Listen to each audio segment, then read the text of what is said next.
Hi everybody, my name is John Hughes. I'm the music director of Chicago Master Singers. Welcome to another session of CMS University. Whether this is your first time joining us or you've been watching since August, I'm glad you're here and I want you to feel that you are part of this online community that we are building. One of the ways that we're doing that is through the chat feature on the right hand side of your screen. So first, make sure you're logged into YouTube.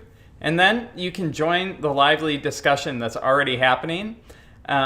So take a minute to do that. You don't need to be a member of CMS. If you're here watching this live, you're part of the community, so jump on in. You can also ask me a question. I just ask that you start it with 3 or 4 question marks in a row so I can quickly see what's intended for me, and I'll put it up on the screen as time allows this evening, and I'll try my best to answer any questions you have. Now tonight's presentation is the second Inside the Score presentation. So a few weeks ago I talked about the Mozart Solemn Vespers. This evening I'll be talking about Stravinsky's Symphony of Psalms, which in my opinion is one of the great masterpieces of the 20th century choral orchestral literature. Isn't often performed today, and we'll talk about some of those reasons in a little bit, but I'm excited to share this really special piece with you tonight. Let's start by just learning a little bit about Igor Stravinsky. He was born in 1882, died in 1971, so fairly recent, although I guess 2021 would then commemorate the 50th anniversary of his death. So even though a lot of his music to us sounds very modern and avant-garde, it's important to remember that his music, in particular Symphony of Psalms, is almost 100 years old. So bear that in mind. Now, a little bit about his biography. He was born into a pretty wealthy family in St. Petersburg, Russia, and he began musical studies at an early age, particularly with Rimsky-Korsakov, who would have a profound impact on Stravinsky, although he would die when Stravinsky was a fairly young adult.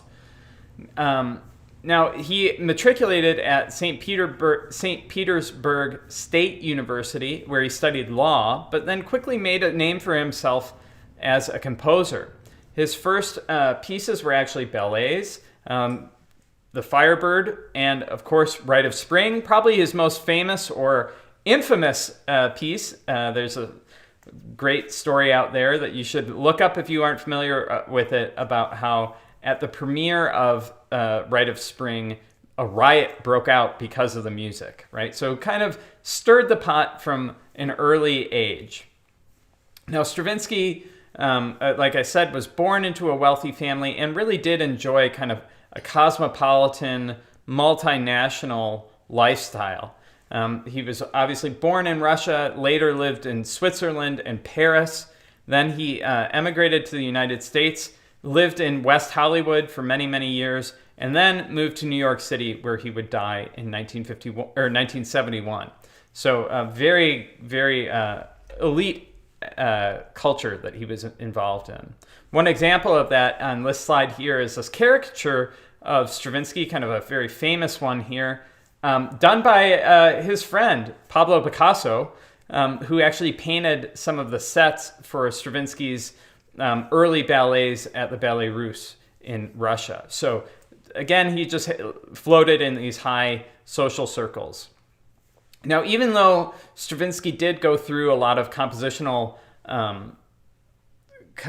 periods that we're going to talk about, lots of different citizenships during his life, there are 2 kind of constants that run through his music, regardless of style or time period that he was writing. First is that there was kind of an innate Russianness to his music, that no matter where he lived, it kind of could not be taken out of him.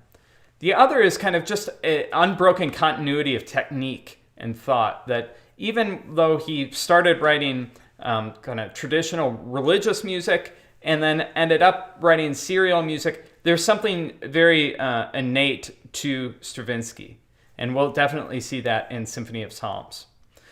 Stravinsky, just so you know, like a lot of composers, was probably a little bit more innovative in his instrumental works than he was in his choral works. And that's common across many composers.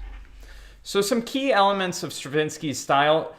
He's really a hybrid of traditional and progressive techniques, and we'll go through that in more detail in a minute. But just kind of the 30,000-foot view of this, one of the traditional aspects of Stravinsky's style is the use of canon and fugue, right? This is something we might associate with the Renaissance, Baroque, and classical periods, but Stravinsky really takes this to heart. He uses this in his cutting-edge pieces.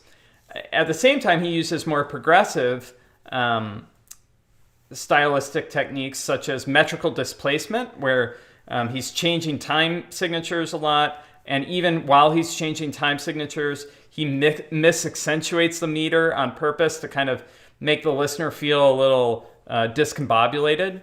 We also see a lot of blocked and layered textures, use of ostinato. We'll see that in Symphony of Psalms. A lot of repeated pitches, and also just this misaccentuation of text. Now, some people have suggested that, there's some misaccentuation of text here in Symphony of Psalms. Maybe they're suggesting that Stravinsky wasn't proficient in Latin or something like that. I don't really subscribe to that. In fact, I think that Stravinsky was clearly a very intelligent, cosmopolitan person. I don't believe that it was that he wasn't fluent or competent in other languages. Rather, I think he was misaccentuating the text on purpose as kind of a philosophical approach to the music, where he was going for an objective quality. An objective or absolute in terms of music means that they're more concerned about the sound than the textual meaning, right? We've talked at various points throughout CMSU about how composers often would align the musical text musical stress with the text stress, right? And that's a hallmark of a really good composer. That's true for a lot of composers, but Stravinsky didn't follow that, and that doesn't mean that he was a bad composer. It means he was trying to do something different, right? He was much more concerned about the sounds of the words and the sounds of the music rather than highlighting or elevating the meaning of the text through his musical language. So he's really playing a different ball game. So it's apples and oranges in a way, to mix my metaphors. So we'll see some of that misaccentuation of text in this piece tonight. All right. Like I said, Stravinsky really goes through very distinct time period or stages of choral composition. And so we have here the religious music, and that's where Symphony of Psalms falls. Then later on, he has the late neoclassical works, and then serialism. Now, we're only going to talk tonight, for our purposes, about religious music, but I just want to be really clear. He really did distinguish, writing in different styles. But even though his later works were serial, they still do have the same kind of artistic thread as his earlier works. So, religious music, roughly 1925 to 1934. This is really characterized by economy, clarity, and objectivity, right? So this very kind of clinical, scientific approach to composition that Stravinsky was famous for. Now, there are kind of two types of religious music that Stravinsky wrote. There's liturgical ones, like the Otanach, which is the Lord's Prayer, or Bogorodice Dievo, which is the Ave Maria text. So he wrote those. And then a biblical one, like Symphony of Psalms, which takes its text directly from the Latin Vulgate. Now, in his religious music, we have the style called primitivism, which really is intended to sound ritualistic. So this is where we see the ostinatos happening. Remember, ostinato means a rhythm that repeats, right? So kind of a vamp happening. We also see just very kind of block textures, very percussive sounding, and it's really kind of, at times, maybe a little bit rough sounding, but that's the point, right? It's trying to portray the sense of ritual. So let's talk a little bit about how Stravinsky came about writing this piece, which I think is always a good place to start at the beginning, he received in 1930 a commission from a very famous conductor, Serge Koussevitzky, who was the music director of the Boston Symphony Orchestra. And in 1930, they were celebrating the 50th anniversary of their establishment. So Stravinsky was very pleased to get this. This was quite an honor. And so he got right to work. You'll notice that the world premiere of the piece actually wasn't in Boston. The Symphony of Psalms premiered in Brussels December 13th. And then a week later, Koussevitzky conducted it in Boston. Now you might wonder, why did the commissioning organization not get the first crack at the piece? Well, the premiere was actually scheduled, I believe, for December 6th, but Koussevitzky fell ill. And the second performance in Brussels was already scheduled. And so they performed it first, so they got to count the world premiere. And then once Koussevitzky had recuperated, then he conducted it in Boston. And I believe that if you do perform at the Symphony Center in Boston, in the dressing room, they have a manuscript copy of this piece in the conductor dressing room. So I've been told. The piece is 3 movements long, and it's roughly 21 minutes long. You can see here what psalms Stravinsky chose. And it has a really unique instrumentation or orchestration. So it's for SATB choir. Originally, Stravinsky kind of thought about having this for all tenors and basses, TTBB.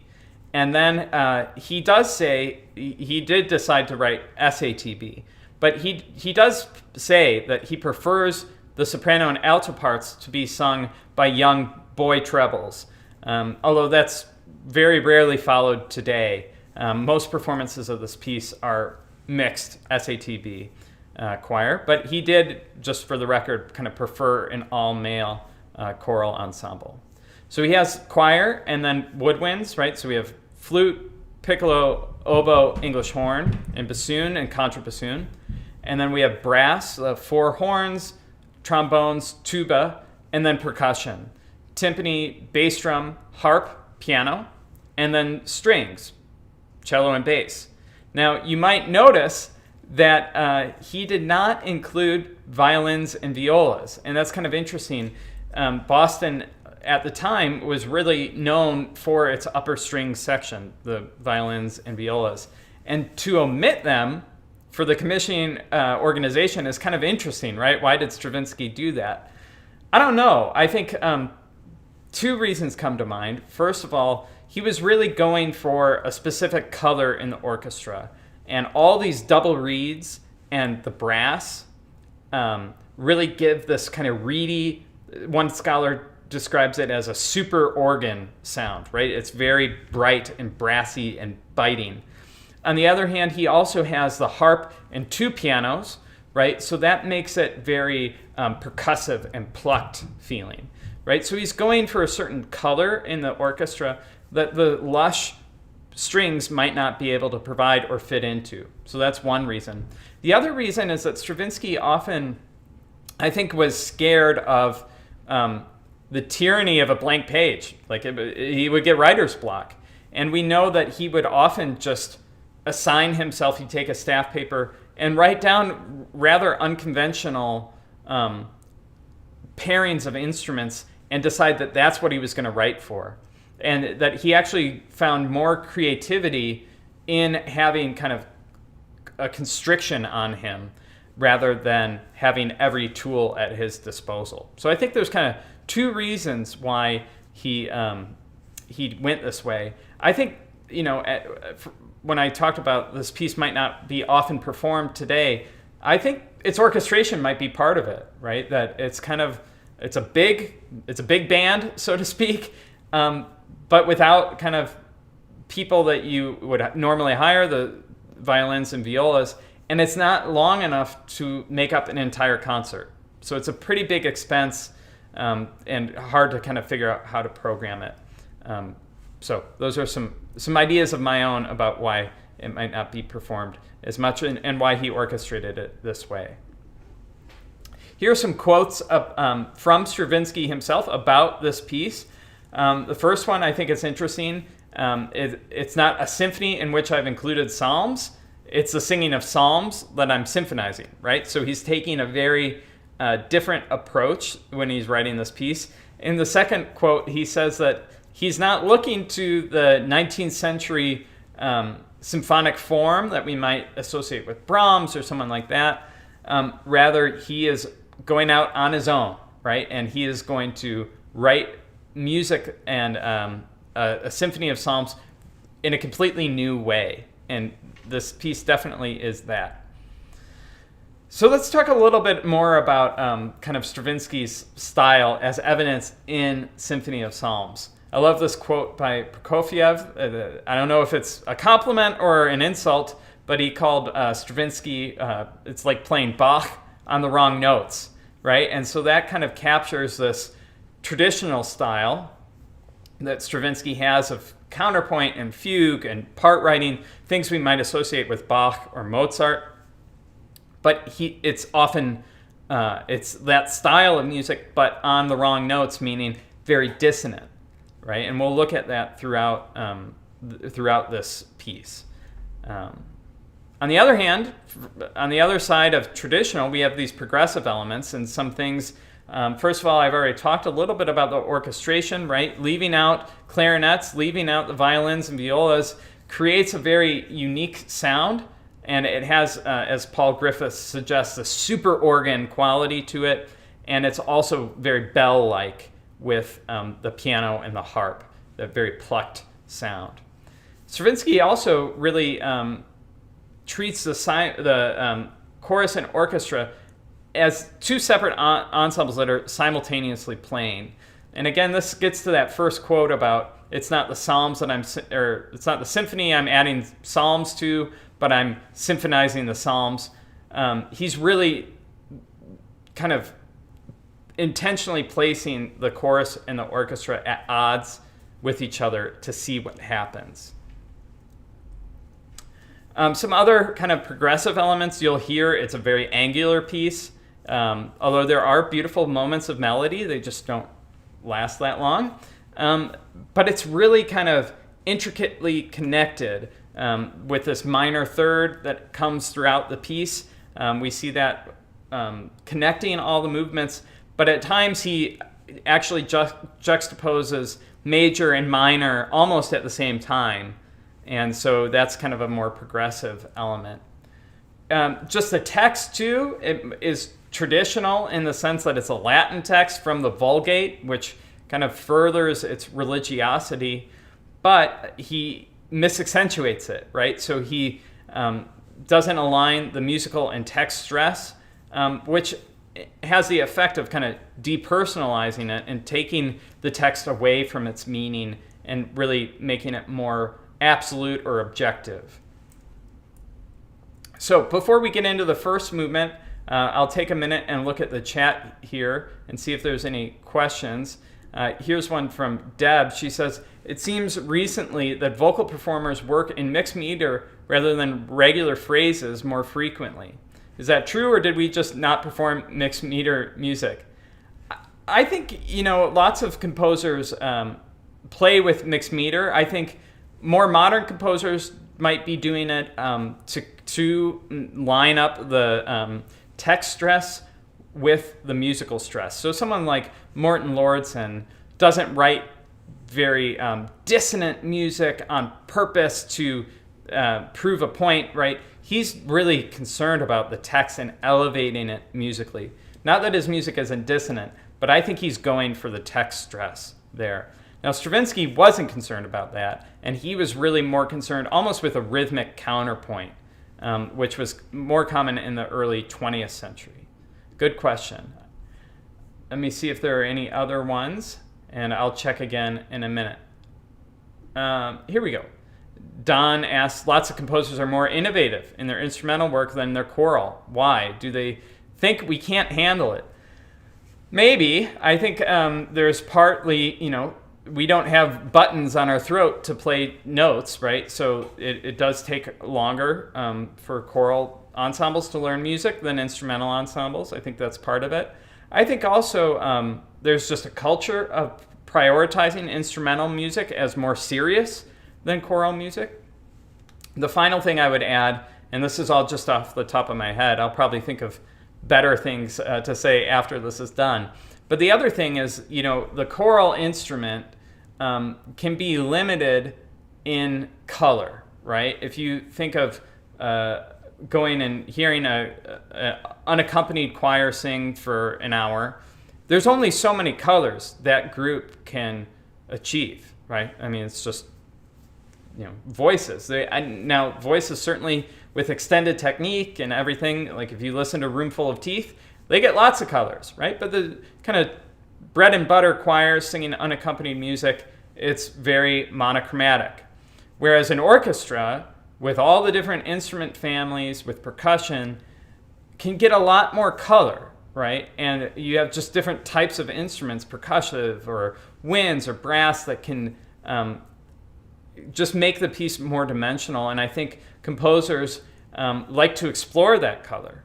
And so it's nothing against the choir. I think it's just if they're trying to flex their compositional muscles, they're going to go for something that allows them to do that a little bit more. That would be my first reaction, Don. I hope that's helpful. All right, let's look at this first movement of Symphony of Psalms, and I'll look at the chat in a little bit. So this is a setting of a couple verses of Psalm 38, and there are three main musical ideas in this movement, and I'll show you them in the score here. The first is this quote-unquote psalm chord, and this happens right away at the beginning of the piece. We have these big, not quite full orchestra hits, but the majority of the orchestra playing E minor, right? This is just very quick E minor. Then we have the oboe and bassoon doing in unison da da da da da da da da da da da da da da da da da beep da da da da da. So throughout we're going to get these big strikes of E minor. So that's called the psalm chord. Okay? The next one is this octatonic scale. Okay? So I put it here in notation for you. An octatonic scale is a scale that alternates half and whole steps, right? So if you watch the musicianship session on melody, we talked about the order of whole steps and half steps that makes up a major scale or a minor scale.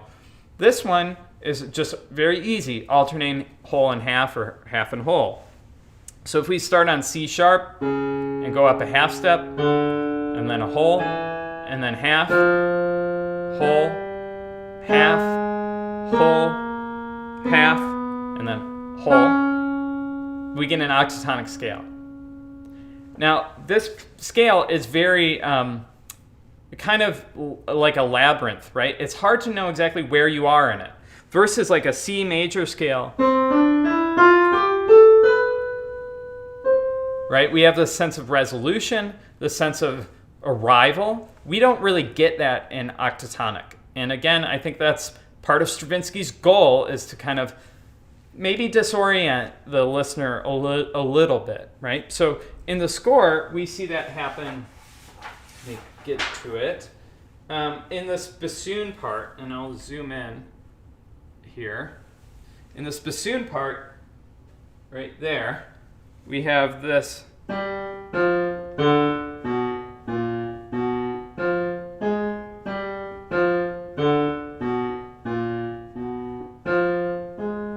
So that's kind of an octatonic scale, and this is an ostinato that repeats over and over. So we see that running throughout the movement. The final aspect here is that we have this E scale over an E pedal, and I'll show you that in the score as well. That's when, at the bottom of this page, let me zoom back out, the score is just gargantuan. We have the low violin, the cellos and basses sustaining this low E, and then everybody else is doing kind of versions of E minor. So in eighth notes in the flutes we have it, and then in 16th notes in the bassoons we have it. So it's kind of like this layering of eighth notes, 16th notes over this flat pedal. And this gets kind of this, almost like the sublime monotony that is intrinsic to Stravinsky, where it feels very chant-like or meditative, but it's also very primitive and ritualistic. So those are some kind of like the three big ideas in this movement are, again, that psalm chord, the octatonic ostinato, that repeating aspect, and the E scale over an E pedal. Some other things to listen for in here, this connective or thematic material of major thirds, or I'm sorry, minor thirds and major minor triads. So let me show you what those are. In that first, after that first psalm chord, we get these big, these 16th notes running in the oboe and bassoon. And I'll show you that they're in unison here. This is almost all thirds, and you can tell that just because it almost always is going from line to line, right? So we have, and then we do have a step here, but all thirds.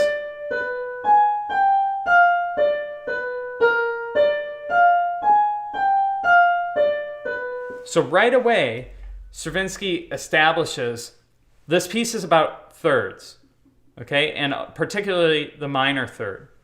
Another way that he does that is in the English horn part here. This is where we see the minor major, right? So C, F, and A flat, that's an F minor triad, right? And then here we go up to B, and then on the way down we have A natural and F. So that's implying F major.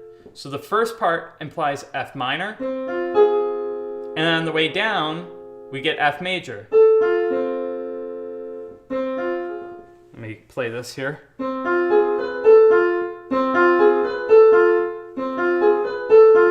Right, so it's mixing the modes of major and minor within the same measure, right? And again, that is really the connective tissue of the piece.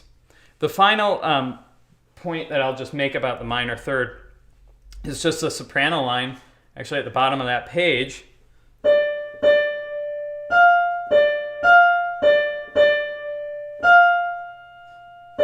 So it's all just minor thirds throughout the whole thing.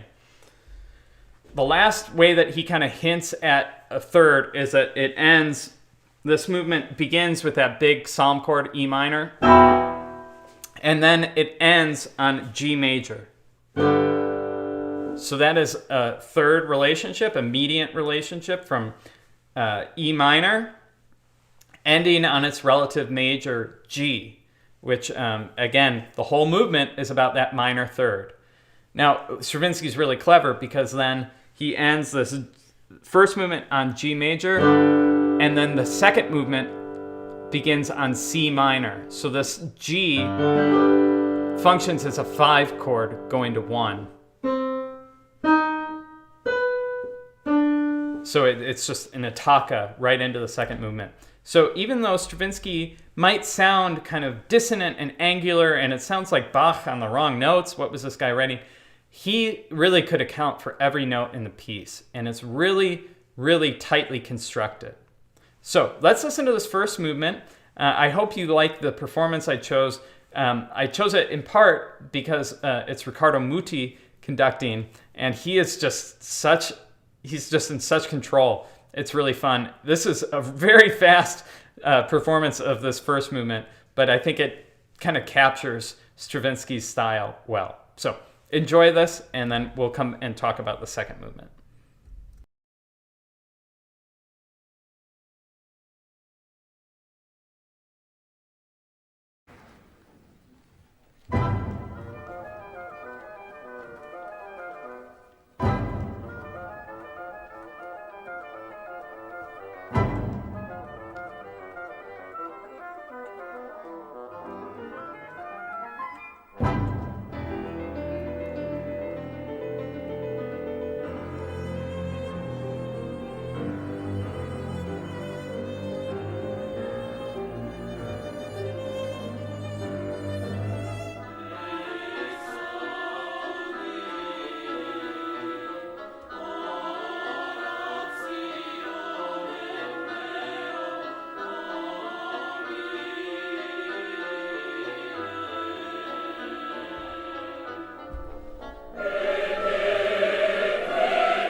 How exciting is that, right? It's so weird and kind of crab-like with those double reeds doing that ostinato, but there's something really kind of addictive about it. And so I hope you enjoyed that first movement. The other ones are different. So let's talk about the second one here. This one is really where you can see kind of this Bach on the wrong notes come to life here. So this is a setting actually of the next psalm, Psalm 39, verses 2 to 4. This is a double fugue between the orchestra, who starts with their own fugue, and then the chorus. So we see this really devout devotion to text, to technique happening in this movement. Now here's the kind of the subject for the instrumental fugue. This is what you'll hear played by the oboe right at the beginning of this movement. And I'll just play it once for you here.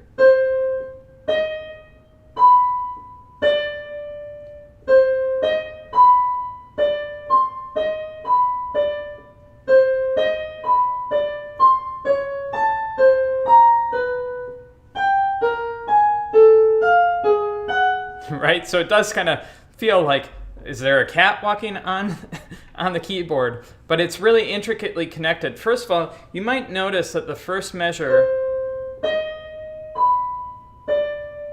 really might be familiar if you know the Bach musical offering, right? So this is again a nod to his predecessors and his traditional aspect of his style. But even though this might sound kind of random, it's actually very intricately connected. So first, what's the first interval we have from C to E flat? We have that minor third, right? Now the next interval after that, from that high B natural on the way down, is a major sixth. So minor third and then a major sixth. Those are inverses of each other, right? So if I play, for example, C to E flat, that's that minor third. If I invert it and play E flat up to C, I get a major sixth and BC, right? Right? So a minor third inverts to a major sixth, right? So here, this first measure has a minor third and then a major sixth, right? So again, it's all about that minor third. And so it doesn't sound, when you realize it intellectually, it no longer sounds so random or so kind of like a cat walking on the keyboard, right? You can understand it and appreciate it. A couple other things about this movement that will help you understand it. Even though Stravinsky was kind of an absolutist, an objectivist in a lot of his compositions, he actually said later on in a book, Dialogues, that in this movement, this actually demonstrates some of his most overt use of musical symbolism prior to another composition of his called The Flood. So one scholar I read, Robert Taylor, I'll cite his article at the end here, point out these two spots as showing a little bit of text painting by Stravinsky. Just a little, maybe not overt, but it's there. So the first one is when the psalm says, "And he set my feet upon a rock," meaning he put me on firm ground, right? That is in here with kind of a circle of fifth entrance. So if we look here, the sopranos, then the altos, then the tenors, and then the basses, we have soprano, alto, tenor, bass, right? So two things are going on here. First of all, the circle of fifths, right? We're descending a fifth every time from F down to B flat down to E flat down to A flat. That's conveying that solidity, right? But it's also showing being set down, right? Again, we have this, the voicing is demonstrating the text.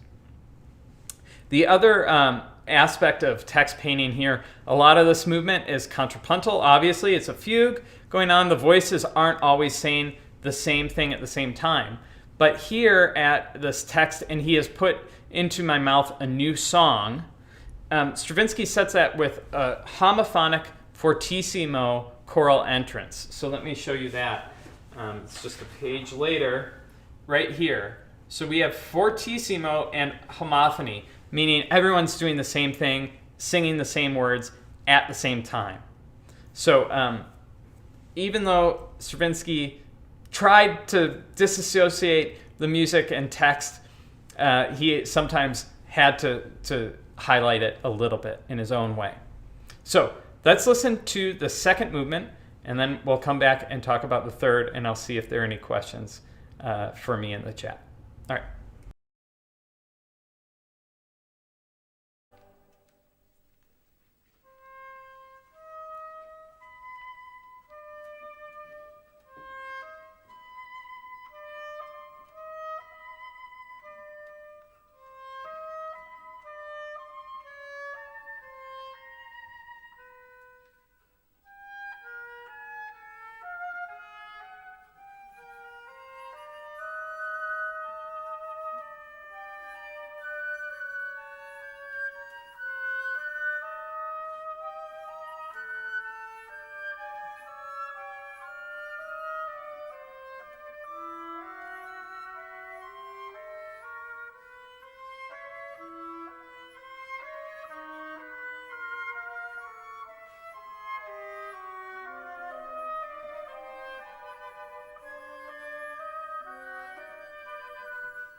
So a good example actually at the end there of Stravinsky's misaccentuation, he had the choir singing do, mi, no, with a breath in the middle of the word, God. Do, mi, no, right? So it's just playing with it. But I do think that there's a sense of profundity in that movement, even though it might be a little esoteric feeling.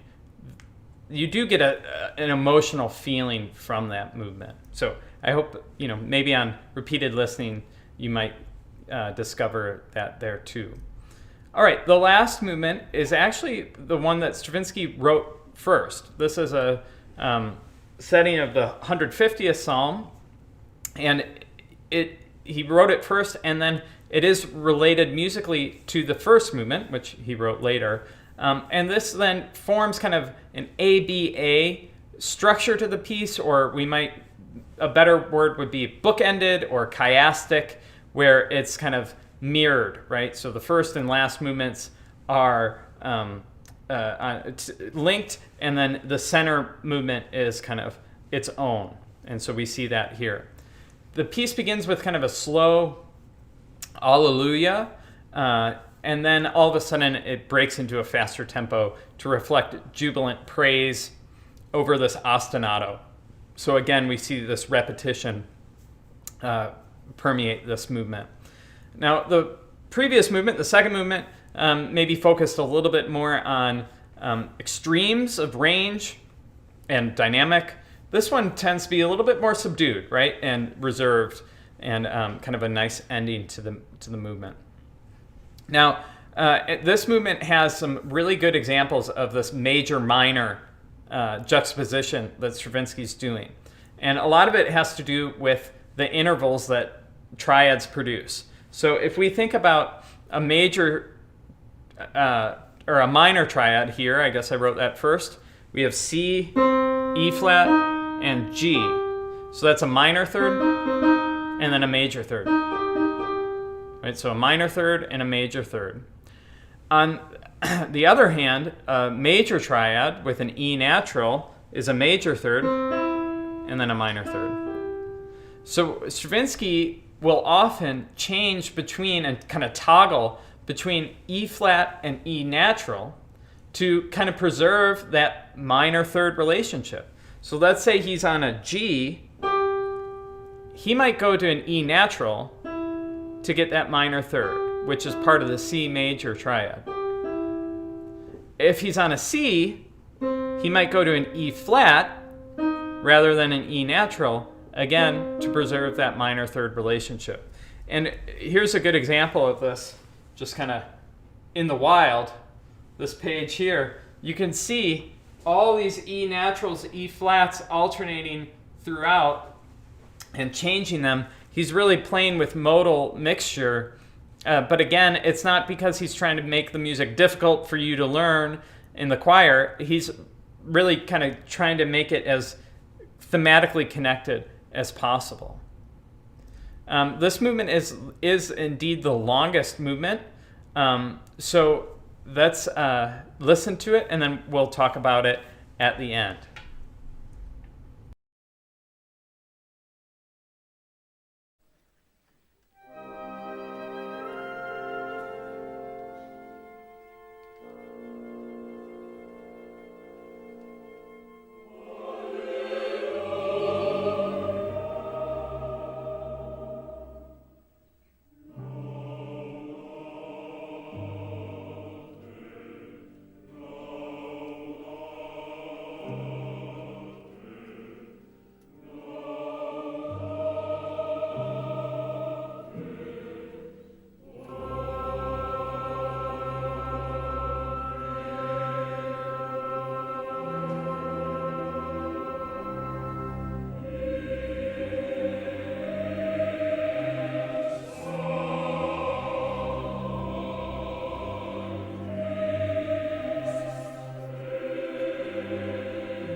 you get a real sense of Stravinsky, and you do arrive at this beautiful C major at the end. And after a long kind of period of it sounds like you're almost moving from cloud to cloud on these beautiful, with the timpani just slowly bouncing. It's that divine or sublime monotony that I was talking about at the end of that movement for pages, right? Of very kind of repetitive music, but I think it's really conveying a religious approach to it. And so I know that this piece might have stretched some ears tonight, but thanks for sticking with it. And like anything, you got to try food 5 or 6 times before you know if you really don't like it. It's the same with music. Sometimes we got to stretch our ears and try new things from time to time. So I hope you learned a little bit. If you're interested in learning more, I put together a reading list here. There's a lot here because Stravinsky was a pretty prolific writer, so you'll notice a lot of his books on here. Also, he collaborated a lot with a young American when he arrived in the United States named Robert Kraft. So Kraft really made a career as a protege of Stravinsky and conductor of a lot of his music and writer about Stravinsky. So I'd point you to those resources, although just take it with a grain of salt that when Stravinsky or his kind of protege is writing, you might be getting their side of the story, right? For maybe some more objective writing, I might point you to that Paul Griffiths book.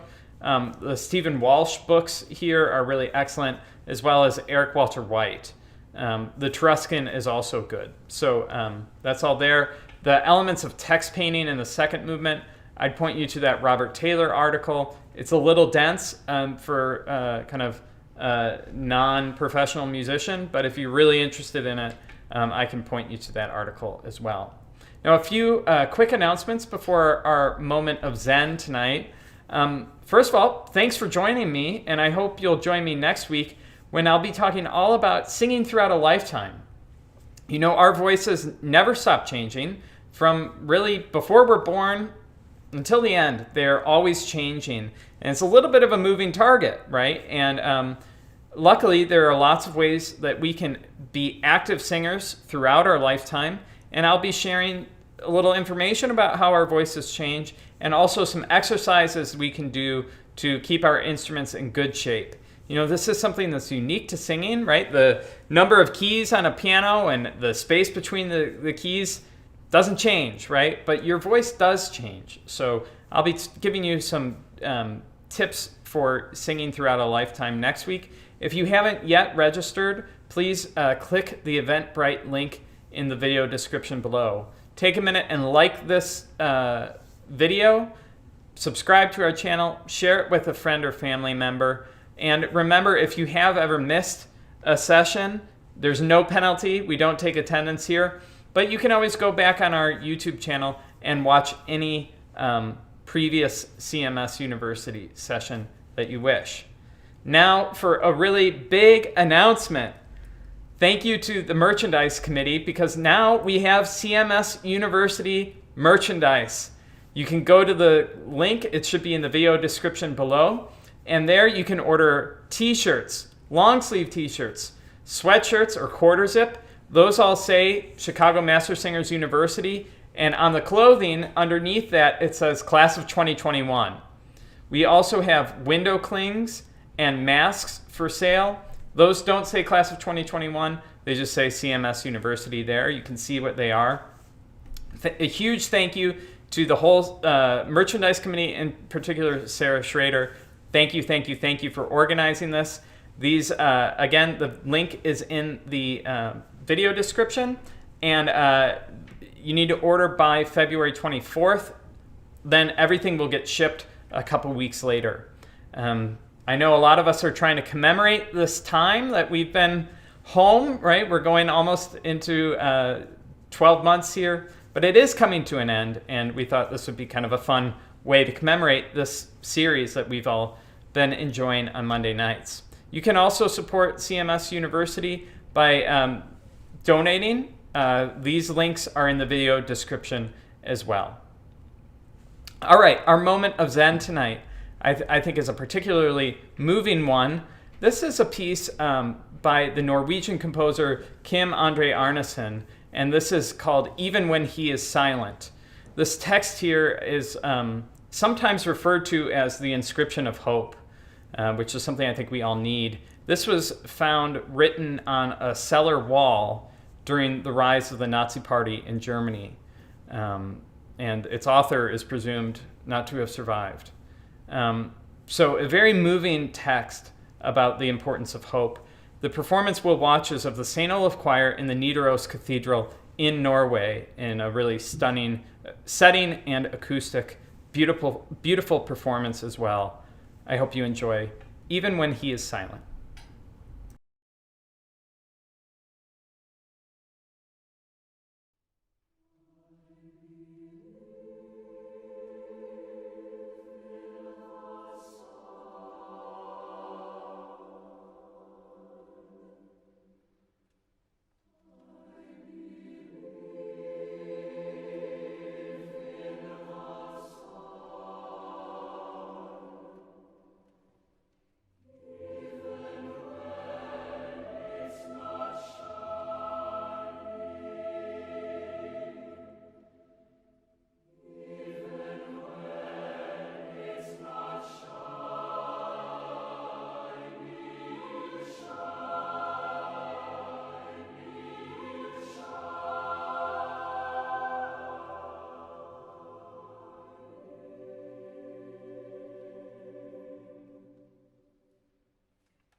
thank you everyone for joining me this evening. I hope you're doing well and staying healthy and warm. If you're watching this live, it's a cold, cold night.